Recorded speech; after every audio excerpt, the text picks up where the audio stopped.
The ghost of Jack Hyles is possessing the new IFB. From new IFB screams of wicked reprobate, every time someone calls them out on one of their false teachings, to vitriolic railing against people, groups, and companies they hate, to their heretical views of the Trinity, the spirit of Jack Hyles permeates the new IFB.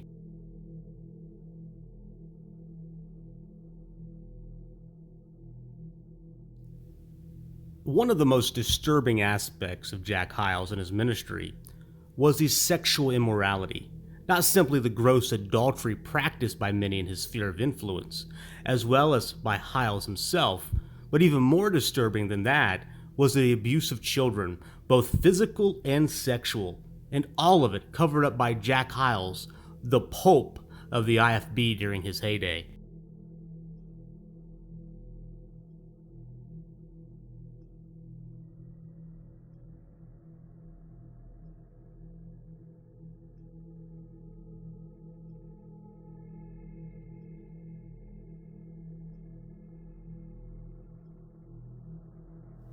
From Jack Hyles' son David, who was known to be a serial adulterer, having numerous affairs, allegedly some with underage girls, as well as being the prime suspect in the murder of his 15-month-old stepson, to Jack Hyles' son-in-law Jack Scope, who went to prison for his sexual molestation of a teenage girl, to the almost 24 others who have been convicted of molestation. All are connected in one way or another to one man, and that man is Jack Hyles.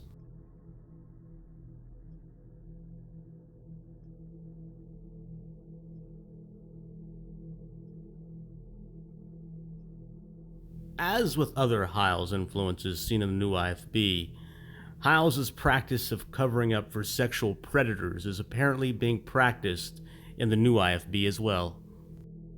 Not long after Donnie Romero was forced to step down from his position as pastor of Steadfast Baptist Church, it was revealed that a young child had been molested while attending there. The child's parents went to Pastor Romero, who agreed to help with the investigation. Initially, the family had been led to believe the molester was someone other than who the actual molester was. Pastor Romero knew this, but kept the information to himself, and was content to let the wrong person be accused. After the police investigation showed that this person was, in fact, innocent, the truth came out and the identity of the real molester was revealed. It was then that Pastor Romero was forced to leave the church due to sins he committed unrelated to the child molestation. When Jonathan Shelley became the new pastor at Steadfast, these same parents took the information to him, hoping to get some resolution to their child being molested by a member of Steadfast Baptist Church. After stalling and giving the parents the runaround, they became discouraged and left the church. Your call has been forwarded to an automatic voice message system. Is not available. At the tone, please record your message. When you have finished recording, you may hang up or press 1 for more options. Hello, this is from Steadfast Baptist Church in Fort Worth. Just wanted to let you know if Pastor Anderson didn't already let you know. But anyway, back in November, something happened to my child. He was violated and, in a sexual manner, specifically by the Romero knew. And after this whole thing happened, we had to follow police report and everything. Romero, I have the calls recording about and everything, and he literally, not even joking, asked information about it, asked what the police were saying about it, told me to keep him in the loop, and was like, this is just so devastating, and it is just a. For him to do that, and in hindsight, just not even thinking about it, it was like, okay, he's doing this for our benefit. But now it's like, it didn't just happen to us; it happened to another family as well. Jonathan Shelley effectively covered up the molestation of a small child. After these parents took their children and left Steadfast, after telling Jonathan Shelley that they quit Steadfast and would not return, Jonathan Shelley took to his pulpit during a church worship service and publicly ostracized the family. He began by telling the congregation that he had thrown the family out of the church, which he had not done. They left voluntarily. And he claimed he had done so because they had falsely accused another member of the church. Several others in the church witnessed the molestation and attested to the fact. Therefore, there was no false accusation. Jonathan Shelley lied. Documented evidence of this contained in the forthcoming book, Abomination, an expose of Stephen L. Anderson and his new IFB movement. Jonathan Shelley then went on to loudly and vitriolically rail against the family, falsely accusing them of slander. His evidence of this consisted of him asking the guilty party if they molested the child, and when they said they had not, Shelley was satisfied with that. He then allegedly spoke with the witnesses, and in a surprising coincidence, every one of them recanted their previously written statements. News that some members of Steadfast Baptist Church, Stephen Harper and his family, have been kicked out of the church for railing. This family has gone and just made public accusations against people in this church and people that were former members of this church, which have no validity. Now, what I did is I interviewed every single person involved directly.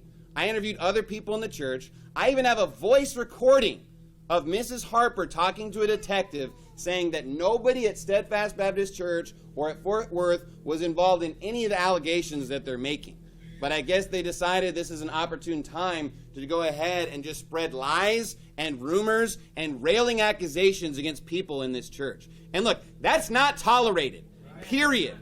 And they're making accusations of molestation. This is a very serious accusation. You don't just go public with this type of accusation unless you have multiple evidences, you know this is true, because it can cause a lot of damage and harm to the individuals that you're going to lie about, that you're going to make up accusations. And look, when someone has this type of accusation labeled upon them, a lot of times people can have a tendency to want to shy away from that person or think negatively about that person. But let me make it clear, all of their accusations were false. There is no validity.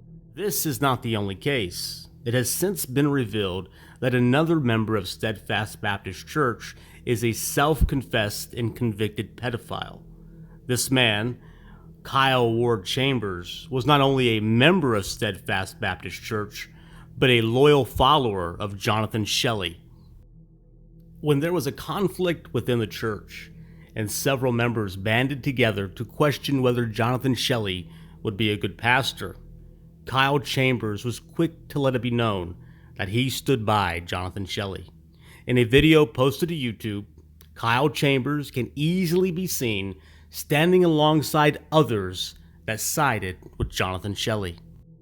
In another video taken after Jonathan Shelley took control of Steadfast, Kyle Chambers can be seen enjoying himself along with the rest of the church during a day in the park.